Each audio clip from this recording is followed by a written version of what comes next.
You know, when you step onto a modern airliner today, you're essentially walking into a giant, multi-million-dollar flying computer. It's packed with the latest tech.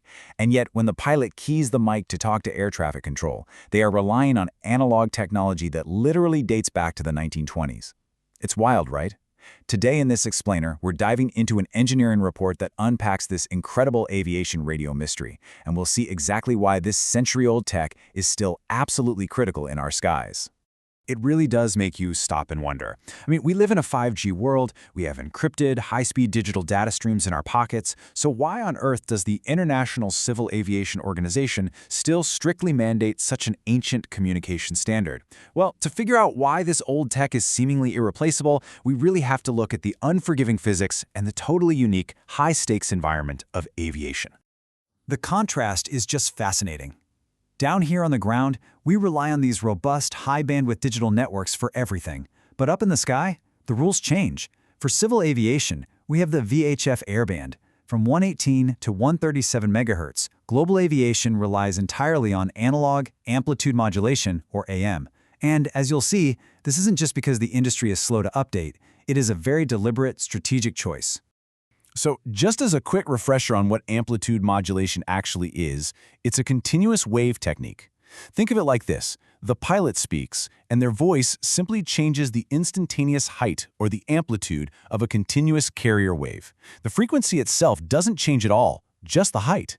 It's incredibly basic, but that sheer simplicity, that's actually its superpower. Mechanically speaking, creating this signal relies on a mathematically straightforward process using what's called a square law modulator. You basically take the pilot's voice message, combine it with that carrier wave, and push it through a simple, non-linear electronic device like a diode. Then, you just filter the output to grab the exact AM signal you want to broadcast. Because the circuitry is so brilliantly simple, this radio communication can often survive even massive electrical failures in the cockpit. Now, there is a catch.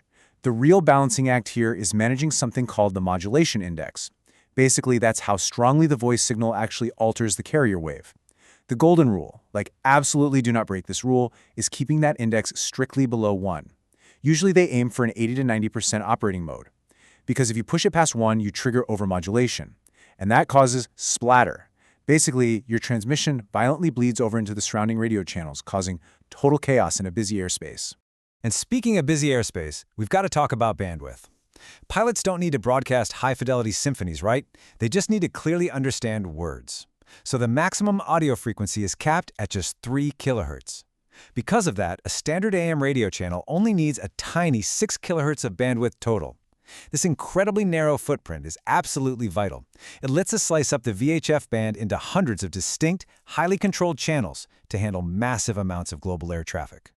Okay, but here is the mathematical reality that honestly blew my mind when I read the report. If an aircraft radio transmits a 50-watt carrier wave, the total power broadcasted actually ends up being around 66 watts. But the useful power, the part that's actually carrying the pilot's voice in the sidebands, it's just 16 watts. Let that sink in. A massive 76% of an AM transmitter's power is completely wasted, literally just holding the continuous carrier signal open. Right? It's a glaring inefficiency that really deepens the whole mystery here. It makes you ask, why in the world would global aviation accept a communication standard that literally throws away 3/4 of its energy? I mean, in any other modern industry, a 24% efficiency rating would be engineered out immediately. So there has to be a life or death reason why they refuse to upgrade to something far more efficient, like frequency modulation or FM. Well, here is the life-saving plot twist in this whole story. AM is kept around specifically because it lacks a fatal flaw that FM has, which engineers call the capture effect. Think of an FM radio like a bouncer at an exclusive club. If 2 signals arrive at the exact same time, the FM receiver just locks onto the stronger one and completely erases the weaker one. So if a pilot sends out a frantic distress call, but a closer plane keys its mic at that exact same millisecond to ask a mundane question, the FM radio would totally block out the emergency. AM, on the other hand, is more like a crowded room. The voices don't cancel each other out, they mix. And because they mix, AM creates what's called an audible heterodyne squeal.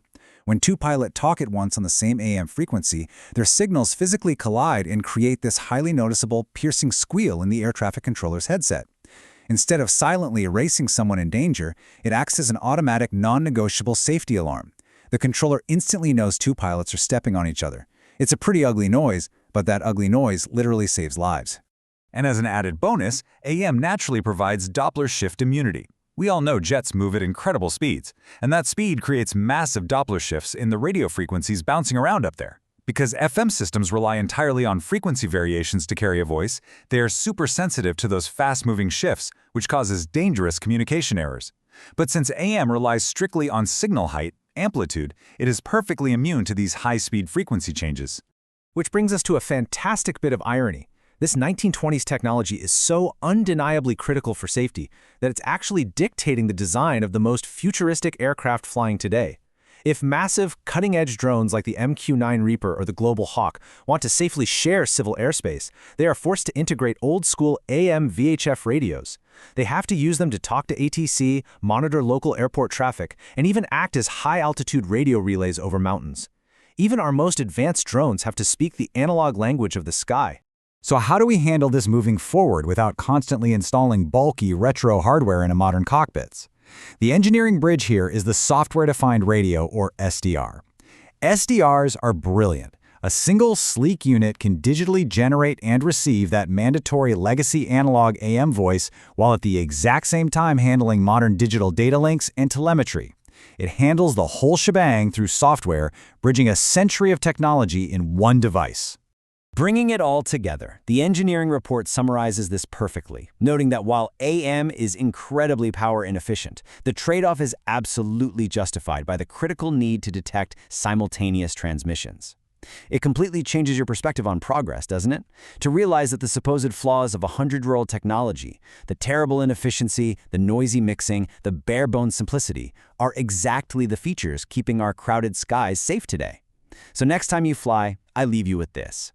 In a world obsessed with the newest digital upgrade, is it possible that sometimes the most advanced solution is actually the one we perfected a century ago?